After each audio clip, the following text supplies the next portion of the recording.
Hello friends, नमस्कार। कैसे हैं आप लोग? मैं आशा करता हूँ, उम्मीद करता हूँ कि आप लोग स्वस्थ होंगे, मस्त होंगे। ठीक है। तो यहाँ पे मैं डेली करंट अफेयर की वीडियो लाता हूँ और वो भी मैप के साथ यहाँ पढ़ाता हूँ डेली करंट अफेयर। ओके, तो आज है 2 अगस्त 2023। तो आज देखते हैं आपको क्या नया सीखने को मिलता है करंट अफेयर में। मैं आपका स्वागत करता हूँ सीएस के सीएम क्लासेज में। और मैं क्वेश्चन शुरू करने से पहले मैं आपसे एक रिक्वेस्ट करूंगा, दिल से रिक्वेस्ट करूंगा कि आप वीडियो को देख रहे हैं तो लाइक शेयर और सब्सक्राइब करना ना भूलें प्लीज़, और इसको ज़्यादा से ज़्यादा शेयर कर दें। ओके, तो चलिए देखते हैं आज आपको क्या सीखने को मिलता है आज की करंट अफेयर में।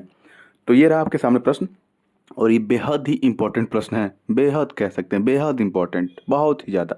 ठीक है, तो पहला प्रश्न क्या है? मैनहट्टन प्रोजेक्ट किससे संबंधित है, ये आपको बताना है। मैनहट्टन प्रोजेक्ट किससे संबंधित है, ये आपको बताना है, और ये आपके ऑप्शन है सामने। तो मैं इसका सही जवाब दे देता हूँ। इसका सही जवाब है प्रथम परमाणु बम परीक्षण से, न्यूक्लियर बम टेस्टिंग। जब सेकेंड वर्ल्ड वार हुआ, ठीक है, सेकेंड वर्ल्ड वार के समय जब ऐसा लगा कि लगा अमेरिका को कि हमें परमाणु परीक्षण करना चाहिए, ऐसा बम बनाना चाहिए जिससे कि ये जो द्वितीय विश्व युद्ध है ना, वो कंट्रोल में हो जाए और हमारे फेवर में आ जाए। तो उस समय प्रथम परमाणु बम परीक्षण के लिए एक प्रोजेक्ट चलाया गया, मैनहट्टन प्रोजेक्ट। ठीक है, मैनहट्टन प्रोजेक्ट, जिसका नाम है मैनहट्टन प्रोजेक्ट। अब आप कहेंगे कि ये अचानक क्यों सेकेंड वर्ल्ड वार के तहत चले गए? ये देखिए, इसका भी कारण है। आप ये तस्वीर देख के समझ गए होंगे, ये मूवी की तस्वीर देख के समझ गए होंगे कि ये कौन सी मूवी है, ओपेनहाइमर। ठीक है, ओपेनहाइमर अभी हाल ही में 21 जुलाई को भारत में रिलीज कर दी गई है ओटीटी प्लेटफॉर्म पे, ओपेनहाइमर मूवी। ठीक है, तो ओपेनहाइमर मूवी चर्चा में थी। ओके, तो इसलिए मैं बताया हूँ मैनहट्टन प्रोजेक्ट, क्योंकि जो ओपेनहाइमर हैं, जिनका नाम है जे रॉबर्ट ओपेनहाइमर, ये वो साइंटिस्ट हैं जिनका अहम योगदान कह सकते हैं कि परमाणु बम बनाने में, पहला परमाणु बम बनाने में, उसका परीक्षण करने में बेहद अहम योगदान था इनका, जे रॉबर्ट ओपेनहाइमर का। ठीक है, तो इनके बारे में थोड़ा सा आप ध्यान रखेंगे। और ये प्रोजेक्ट जो चलाया गया था, ठीक है, जो मान लीजिए जहाँ पे ये बनाया जाता है ना, उसी के नाम पे ये रख दिया जाता है। तो ये मैनहट्टन में बनाया जा रहा था। अमेरिका का एक मैनहट्टन शहर है जो न्यूयॉर्क में पाया जाता है। ठीक है, न्यूयॉर्क में स्थापित है। तो वहाँ पे ये प्रोजेक्ट चलाया जा रहा था ये। ठीक है, तो इसी प्रोजेक्ट, इसी जगह के नाम पे इस प्रोजेक्ट का नाम मैनहट्टन प्रोजेक्ट रख दिया गया। और इसके तहत प्रथम परमाणु परीक्षण किया गया, या प्रथम परमाणु बम बनाया गया था मैनहट्टन प्रोजेक्ट के तहत ही। और ये चर्चा में क्यों था? क्योंकि ओपेनहाइमर मूवी अभी हाल ही में रिलीज हुई है, तो इसलिए चर्चा में था, तो मैं इसको बता दूँ। तो जे रॉबर्ट ओपेनहाइमर का भी नाम आप याद रखेंगे। ठीक है, इन्हीं के जीवनी पे ये ये मूवी बनी थी। चलिए आगे चलते हैं, अगले प्रश्न की तरफ। देखिए, इसको मैं प्रश्न की तरह तो नहीं कवर कर रहा हूँ, लेकिन एक न्यूज की तरह यहाँ कवर कर रहा हूँ, और ये इम्पोर्टेंट है। ठीक है, इम्पोर्टेंट है। क्यों, क्या है ये न्यूज? देखिए, अभी हाल ही में भारत सरकार ने क्या किया है, 30 ऐसे जो क्रिटिकल मिनरल्स हैं उनको आइडेंटिफाई किया है, उनकी लिस्ट जारी की है। क्रिटिकल में जो मिनरल्स हैं उनकी लिस्ट जारी की है। और इन्होंने कहा कि देखिए, अब हमारे पास उतने संसाधन तो रहते नहीं है। क्रिटिकल मिनरल्स हैं, ध्यान दीजिएगा, ये ऐसे मिनरल्स होते हैं जिनकी जो है ना खुदाई, ठीक है, जो माइनिंग की जाती है, ये करने में बहुत ही पैसा लगता है, संसाधन लगता है, बहुत ही समय लगता है। ठीक है, तो ऐसे मिनरल महंगे भी होते हैं। ठीक है, तो ऐसे मिनरल महंगे भी होते हैं, जैसे मान लीजिए इसमें लिथियम भी आता है। लिथियम, वही लिथियम, आपको याद आ गया होगा, जम्मू कश्मीर के रियासी डिस्ट्रिक्ट में जो पाया गया था लिथियम, उसी लिथियम की बात हो रही है। तो ये लिथियम क्रिटिकल मिनरल्स में भी आते हैं।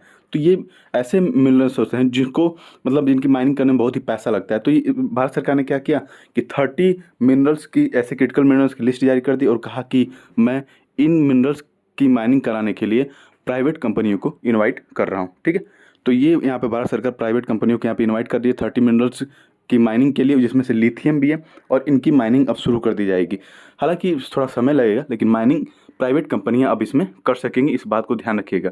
और देखिए, एक कुछ लोगों का नाम भी बता देता हूँ, कुछ जो मिनरल्स हैं क्रिटिकल में, उनका नाम बता दे रहा हूँ यहाँ पे। देखिए, एक तो है बेरिलियम, बिस्मथ है, कोबाल्ट है, कॉपर है, गैलियम है, जर्मेनियम है, जर्मेनियम जिनका यूज हम सेमीकंडक्टर बनाने में यूज करते हैं, ग्रेफाइट है। ठीक है, तो इंडियम है, लिथियम है, इस तरह के बहुत सारे ऐसे 30 मिनरल्स हैं। ठीक है, तो इनका नाम आप थोड़ा सा बस ध्यान रखेंगे। ठीक है, तो भारत सरकार ने ऐसा फैसला किया है, इसलिए मैं यहाँ पे बता दे रहा हूँ। चलिए, जब थोड़ा मिनरल की बात हो रही है ना, तो एक लिथियम की बात हुई यहाँ पे, रियासी डिस्ट्रिक्ट, जम्मू कश्मीर, ये प्रश्न पूछा जा चुका है। तो मैं लिथियम ट्रायंगल के बारे में थोड़ा सा आपको बता देना चाहूँगा। लिथियम ट्रायंगल किन किन देशों को मिला के बनता है, ये थोड़ा सा मैं बता देता हूँ। ठीक है, देखिए, अगर मैं आपको विश्व का मैप दिखाऊं, यहाँ पे ये विश्व का मैप है यहाँ पे। ठीक है, ये अपना सुंदर भारत है, वाह कितना अच्छा लग रहा है, ये अपना सुंदर भारत है। तो अगर हम यहाँ पे आ जाते हैं साउथ अमेरिका महाद्वीप में, ठीक है, साउथ अमेरिका महाद्वीप में, तो ये वाला जो देश है इधर वाला, ये दिखेगा आपको चिली, और इधर दिखेगा बोलीविया, और इधर दिखेगा आपको अर्जेंटीना। तो इन तीनों को मिला के एक ट्रायंगल बनता है। ट्रायंगल समझ रहे हैं? ठीक है, ट्रायंगल एस टाइप का। तो ये तीनों को मिला के एक त्रिभुज या ट्रायंगल बनता है। तो यहाँ पे लिथियम का बहुत ही ज़्यादा प्रोडक्शन होता है, ठीक है। लेकिन फिर भी सबसे ज़्यादा अगर लिथियम पूछे, सबसे ज़्यादा लिथियम विश्व लेवल पे कहाँ प्रोडक्शन होता है, कि कहाँ पे? तो ऑस्ट्रेलिया में सबसे ज़्यादा लिथियम का प्रोडक्शन होता है। अगर लिथियम ट्रायंगल पूछे कि लिथियम ट्रायंगल में कौन कौन से देश शामिल हैं, तो आप बताएंगे कि बोलीविया है, चिली है और अर्जेंटीना है। इन तीनों को मिला के लिथियम ट्रायंगल बनता है, ठीक है। तो इस बात को भी थोड़ा सा आप ध्यान रखेंगे। और ये जो 30 रेयर एलिमेंट्स कह सकते हैं, क्रिटिकल मिनरल्स कह सकते हैं, तो इनको भी थोड़ा सा आप ध्यान यहाँ पे रखेंगे। इस पे भारत सरकार ने फैसला लिया था। आगे चलें अगले प्रश्न की तरफ। तो जुलाई माह, ओके, अभी जुलाई माह में देखिए जो यूनाइटेड नेशन सिक्योरिटी जो काउंसिल होती है ना, उसकी अध्यक्षता एक एक महीने के लिए कुछ कुछ देश करते रहते हैं। जो उसके मेंबर कंट्री होते हैं या अस्थायी जो मेंबर होते हैं, वो करते रहते हैं रोटेशनल तरीके से। तो जुलाई महीने में यूनाइटेड किंगडम द्वारा इसकी अध्यक्षता की जा रही थी, यूएनएससी की, ठीक है। तो इसकी अध्यक्षता यूनाइटेड किंगडम कर रहा था। तो पहली बार यूनाइटेड किंगडम ने क्या कहा कि आर्टिफिशियल इंटेलिजेंस पे हम लोग एक मीटिंग करेंगे। ओके, आर्टिफिशियल इंटेलिजेंस पे एक मीटिंग करेंगे। क्यों? क्योंकि आपको पता है कि एआई यानी कि आर्टिफिशियल इंटेलिजेंस बहुत ही ज़्यादा तेज़ी से ग्रो कर रहा है, उसका विस्तार हो रहा है। आने वाले समय में इसको खतरा माना जा रहा है, ठीक है। इसको खतरा माना जा रहा है। तो इस खतरे को कम करने के लिए या उसको टैकल करने के लिए हम लोग मीटिंग करेंगे। कहाँ पे मीटिंग करेंगे, यही पूछा जा रहा है प्रश्न। तो इसका सही जवाब न्यूयॉर्क, अमेरिका के न्यूयॉर्क शहर में ये मीटिंग होगी, और ये बहुत ही इंपॉर्टेंट है। फिर आप कहेंगे कि ये कैसे आपने प्रश्न उठा लिया, ठीक है। तो मैं बताता हूँ क्यों। क्योंकि ये इंपॉर्टेंट है, एग्जाम में पूछा जाएगा। और देखिए, इसलिए पूछा जाएगा कि ये आर्टिफिशियल इंटेलिजेंस आने वाले भविष्य में खतरा बनेगा। ये ज़रूर बनेगा खतरा, इतना आप ध्यान रखिएगा। लेकिन अभी चर्चा में ये था कि जो हॉलीवुड जो एक्टर हैं, ठीक है, जो हॉलीवुड एक्टर हैं, या सैग एफ्ट्रा करके एक ऑर्गेनाइजेशन है जिसमें ये लोग मिमिक्री करते हैं, आवाज़ देते हैं, लिखते हैं, ठीक है, इनका एक संगठन है। ये लोग आवाज़ उठाए, कहें कि जो एआई है ना, वो हमारे जॉब को खा जाएगा आने वाले समय में। क्योंकि जो राइटर हैं, जो फिल्म इंडस्ट्री में काम करते हैं, जो लेबर हैं, उन सबका काम तो एआई कर देगा। अभी आपने हाल ही में सुना होगा चैट जीपीटी, कोई भी टॉपिक डालिए फटाफट उस पे आपको तरह तरह के आंसर उसमें मिल जाएंगे, तरह तरह की कहानियाँ मिल जाएंगी। चैट जीपीटी में जैसे लिखेंगे फलाने कहानी बताइए, तो उस तरह की वो कहानी हर बार अलग तरीके से देगा। तो ये आने वाले भविष्य में मानव, ठीक है, ये मानव को कंट्रोल करने लगेंगे आर्टिफिशियल इंटेलिजेंस, ठीक ठीक है। यानी कि रोबोट कह सकते हैं, एक तरह से कृत्रिम रोबोट होते हैं ये, जो मनुष्य की तरह सोचने लगते हैं ये। तो आने वाले समय में इस पे खतरा हो सकता है। तो इस खतरे को टैकल करने के लिए अभी न्यूयॉर्क में एक मीटिंग बुलाई गई थी, ठीक है। अब इस पे क्या रूल रेगुलेशन बनेगा, ये लास्ट 2023 के लास्ट में पता चलेगा, देखते हैं। लेकिन फिर भी इस बात को थोड़ा सा आप ध्यान रखेंगे। आगे चलें। तो यूएनएससी की बात हो रही है, तो यूएनएससी के बारे में थोड़ा सा यहाँ पे देख लेते हैं। यूएनएससी की स्थापना जो हुई थी, यूनाइटेड नेशन जो सिक्योरिटी काउंसिल, उसकी स्थापना जो हुई थी 1945 में हुई थी। और इसमें 15 सदस्य देश होते हैं, जिसमें से 5 स्थायी सदस्य हैं और 10 अस्थायी सदस्य हैं, ठीक है। तो 5 जो अस्थायी सदस्य हैं उसमें चीन है, फ्रांस है, रूस है, यूनाइटेड किंगडम है और यूनाइटेड स्टेट्स ऑफ अमेरिका। और नॉन परमानेंट मेंबर में इस समय ये लोग हैं 10 लोग, इनको भी थोड़ा सा आप ध्यान रखेंगे। ओके, तो आगे चलें। तो ये लोकेशन है। आगे चलिए, अगला प्रश्न है। विश्व बाघ दिवस के अवसर पर पर्यावरण, वन और जलवायु परिवर्तन राज्य मंत्री अश्विनी कुमार ने एक रिपोर्ट जारी की, और इस रिपोर्ट के अनुसार भारत में विश्व के कुल बाघों का लगभग कितना परसेंट पाया जाता है, ये बताया गया। तो आपको यहाँ बताना है कि कितना परसेंट पाया जाता है। पूरे टोटल अगर विश्व के, वर्ल्ड के जो टाइगर्स हैं, अगर उनको यहाँ पे दिखाया जाए, ठीक है, जितने भी टाइगर हैं पूरे विश्व में, उसका कितना परसेंट भारत में पाया जाता है, तो इसका सही जवाब है 75%। बहुत ही बड़ा नंबर है 75%। इस बात को याद रखेंगे, सीधा आंकड़ा दे देगा एग्जाम में कि कितना परसेंट, विश्व का कितना परसेंट बाघों की संख्या भारत में पाई जाती है, ठीक है। अभी पिछले कुछ समय में आपने पढ़ा होगा 70%, 70%, लेकिन भारत बाघों में की आंकड़ा जो है भारत में तेज़ी से बढ़ता जा रहा है, आंकड़ा बढ़ता जा रहा है। तो इस समय 75% आंकड़ा ये पहुंच गया है। तो इस बात को ध्यान रखेंगे। India has 368 tigers, home to 75% of global numbers of tiger census data, ठीक है। अगर पूरे विश्व के टाइगर्स की डाटा निकाल रहे हैं तो 75% टाइगर अकेले इंडिया में पाए जाते हैं। ओके, तो अगर यहाँ पे इंडिया में बात करें तो सबसे ज़्यादा बाघ जो हैं भारत में मध्य प्रदेश राज्य में पाए जाते हैं। सबसे ज़्यादा बाघ मध्य प्रदेश में पाए जाते हैं। उसके बाद आपको देखने को मिलेगा कर्नाटका, उसके बाद कर्नाटका, फिर उत्तराखंड, फिर महाराष्ट्र। ठीक है, तो सबसे ज़्यादा अगर पूछे भारत में बाघ किस राज्य में पाए जाते हैं, तो मध्य प्रदेश में सबसे ज़्यादा बाघ पाए जाते हैं। उसके बाद कर्नाटक में पाए जाते हैं। ठीक है, अगर ये सब बात कर लिए तो आपको इतना पता होगा कि 29 जुलाई को इंटरनेशनल टाइगर डे मनाया जाता है। ठीक है, अगर इंटरनेशनल टाइगर डे भी आपको पता चल गया तो आपको पता होना चाहिए कि एक संगठन बनाया गया है, एक रेंज बनाया गया है बाघों वाले, मतलब जहाँ पे ज़्यादातर बाघ पाए जाते हैं ऐसे कंट्रियों की, तो उसे हम बोलते हैं टाइगर रेंज कंट्री। ठीक है, अगर पूछे टाइगर रेंज कंट्री में कौन कौन से देश शामिल हैं या फिर कितने देश शामिल हैं, तो 13 देश शामिल हैं टाइगर रेंज कंट्री में। ठीक है, तो टाइगर रेंज कंट्री में कौन कौन से देश, देखिए भारत शामिल है इसमें। इधर आप Indonesia, Malaysia, okay, Cambodia, Laos, Vietnam, Thailand, Myanmar, Bangladesh. ठीक है, यहाँ बांग्लादेश है, भूटान है, नेपाल है, चीन है और रूस भी इसमें शामिल है। तो 13 देश यहाँ पे टाइगर रेंज कंट्री में आपको देखने को मिल जाएंगे। ठीक है, तो आगे चलें। तो 5वां विश्व कॉफ़ी सम्मेलन एशिया में ये पहली बार हो रहा है। ठीक है, और इसका आयोजन अगले महीने यानी सितंबर 2023 में इसका आयोजन किया जाएगा और इसका आयोजन भारत में किया जाएगा। और भारत की राजधानी जो है कॉफ़ी राजधानी के रूप में उसको जाना जाता है। तो पूछा जा रहा है प्रश्न कि वो कौन सा जगह है जिसे भारत की कॉफ़ी राजधानी के रूप में जाना जाता है और वहाँ पे 5वां विश्व कॉफ़ी सम्मेलन होगा। तो इसका सही जवाब है बेंगलुरु। कर्नाटक की जो राजधानी बेंगलुरु है वहाँ पे ये सम्मेलन होने वाला है और सितंबर माह यानी कि अगले महीने में ये होगा।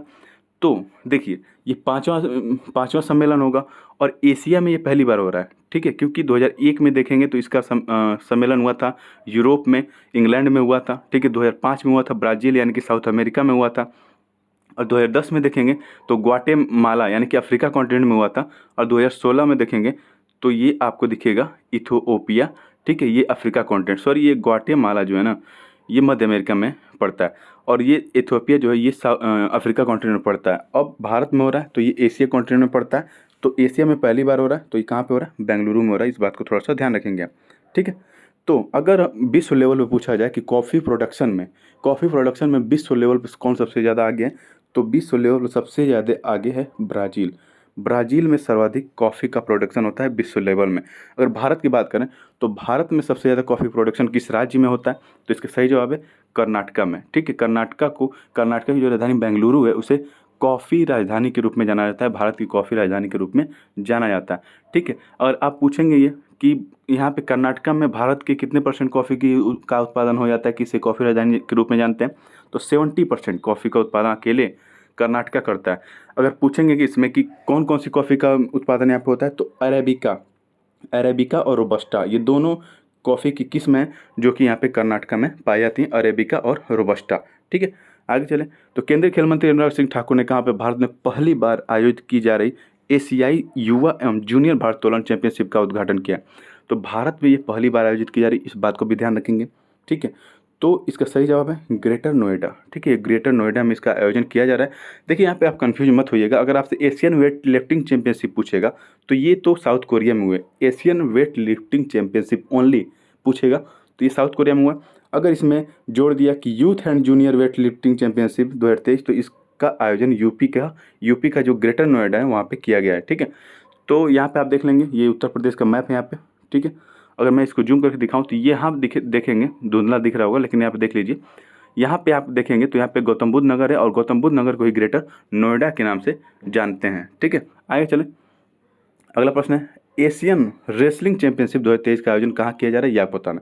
तो एशियन रेसलिंग चैंपियनशिप 2023 का आयोजन अभी हो चुका है, तो इसका सही जवाब है कजाकिस्तान। ठीक है, कजाकिस्तान में अभी एशियन रेसलिंग चैंपियनशिप का आयोजन किया गया था। ठीक है, कजाकिस्तान की लोकेशन अगर मैं आपको दिखा दूँ तो ये अपना सुंदर भारत है। इसके नॉर्थ में अगर आप जाएंगे तो इसके नॉर्थ में अफगानिस्तान से होते हुए ताजिकिस्तान, किर्गिस्तान होते हुए आप पहुँच जाएंगे कजाकिस्तान।